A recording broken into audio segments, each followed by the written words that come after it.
doing things that benefit the organization and community. It means acting in alignment with our moral compass and upholding consistent values that guide us in our choices. So that's generally ethics, not just professional ethics, all kinds of ethics, moral, professional, social. Then coming to the specific professional ethics. Professional ethics are standards or codes of conduct set by people in a specific profession. For example, code of ethics for accountants, for chartered accountants, for management accountants, code of corporate governance for professionals working in the industry and the corporate world, and so on. So that's specifically engineers' code of ethics for engineering, similarly medical. All those fields have got their own professional ethics set by the experts or the practitioners to be followed by the profession and the followers of that profession. What it requires, what ethics or the practice of ethics requires, sometimes we talk of top-down and bottoms-up approach and so on, but I think in this case, when we're talking of character and ethics and moral values and the codes, it's a top-down thing. It should come from the leader. The senior-most people, if you're talking of organizations and corporate world, it has to come from the top. The leader has to set himself as a role model. If your leader, if you know that the leader is not really practicing, he's just talking sometimes, but when you see the practice, it's not there. That will not impress the people down below. Even his immediate subordinates and then going down below, that will not be practiced. They might be having when we say respect, there could be respect of fear also. There could be fear of respect. When we are scared because of the respect of the person. And then there are fear which is because of survivals. You know that our senior, he can fire. He may not give you an increment next time. He may not promote you. So those fears are fears of survival and personal fears. But it should be a fear of respect. That's totally different. When you respect someone and then you are, obeying or following his instructions and advice. There's a total difference between the two kinds of fears. So the role model situation is very, very important, and it has to come from the top. We can't say that our juniors should start following the ethics and then we will follow at the top later on. That cannot really happen. Then finally, in terms of professional ethics, we have to treat our customers, our employees, and even competitors with respect and honesty. That's the kind of ethics that we're looking at. Sometimes we feel that, okay, as far as our own stakeholders within the organizations are concerned, for example, employees, board members, shareholders, or seniors, for them, fine.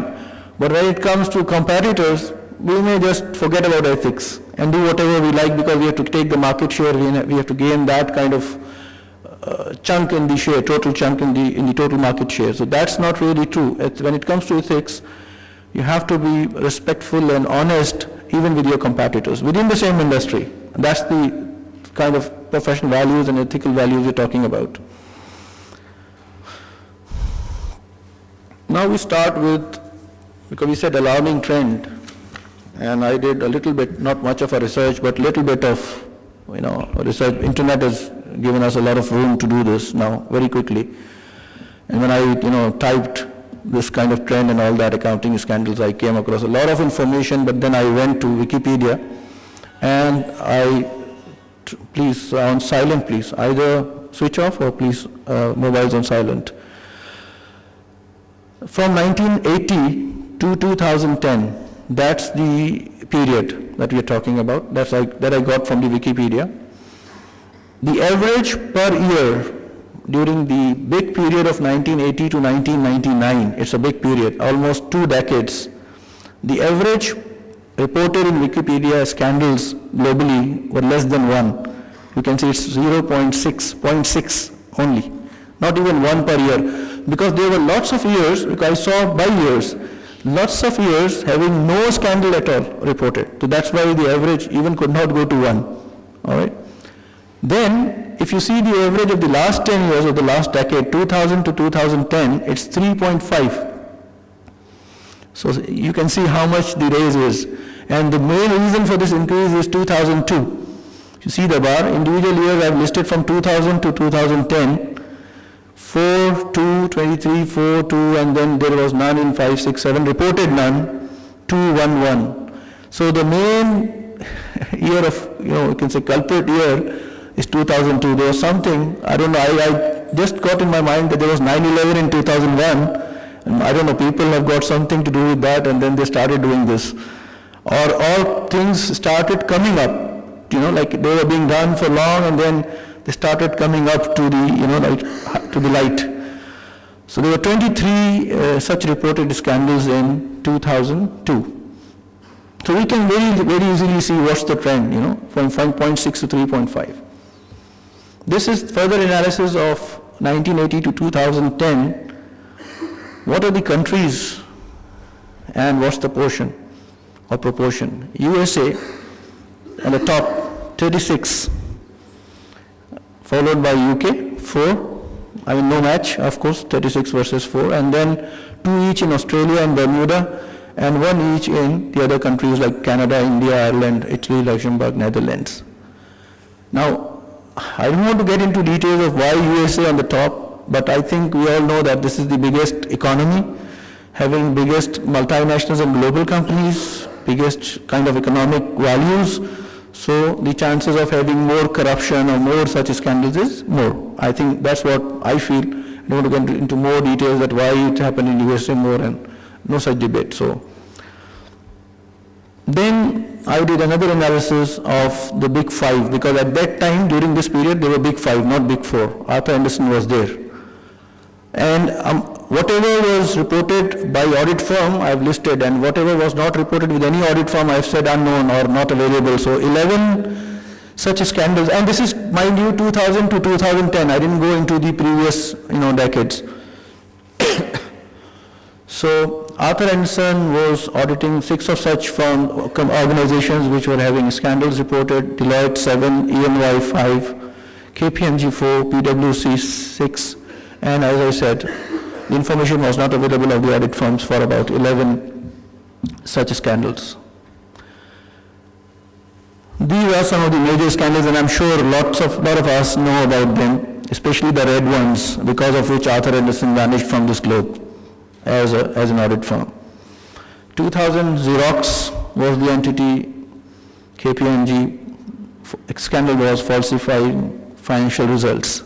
Enron in 2001, Arthur Andersen creatively planned accounting fraud. AOL, see, 2002 will be more because I said 23 were, but I've just listed some major ones, and the ones which are very famous. EY inflated sales, BMS, Bristol Myers Squibb, PwC inflated revenues, Freddie Mac, there was no audit firm mentioned here, understated earnings. Halliburton, Arthur Andersen again, improper booking of cost overruns. Kmart, PwC, misleading accounting practices. Merrill Lynch, Deloitte, conflict of interest. Tyco International, PwC, improper accounting. WorldCom, Arthur Andersen, overstated cash flows. So these were 2002, and then 2003, Nortel in Canada, Deloitte, distribution of ill-advised corporate bonus to top 43 managers. AIG, PwC in 2004, accounting of structured financial deals. Satyam Computers in India, 2009, PwC falsified accounts. And Lehman Brothers, the latest in 2010, reported EY failure to disclose Repo 105 transactions to investors. These are 14 reputed or most known scandals of frauds, and you can see that every firm was involved at global level, whichever country it was, and mostly USA. And Arthur Andersen had gone mainly because of Enron and, of course, WorldCom. Now I've got some clips of some of the, just to relate how we feel about ethics and how we talk of ethics, and how large corporates, without referring to any particular country or company, but I have to report, and you have to see where was something done like this. One of the corporate policies of Walmart, can you imagine that one of the very big names having such a policy that someone was stealing something and one of the employees stopped stealing, or that kind of a theft, and in the return she was fired because they said our policy is not to treat customers like this. So treat customers, encourage them to steal. Is this a right policy? Is this ethical practice? Even if you are supporting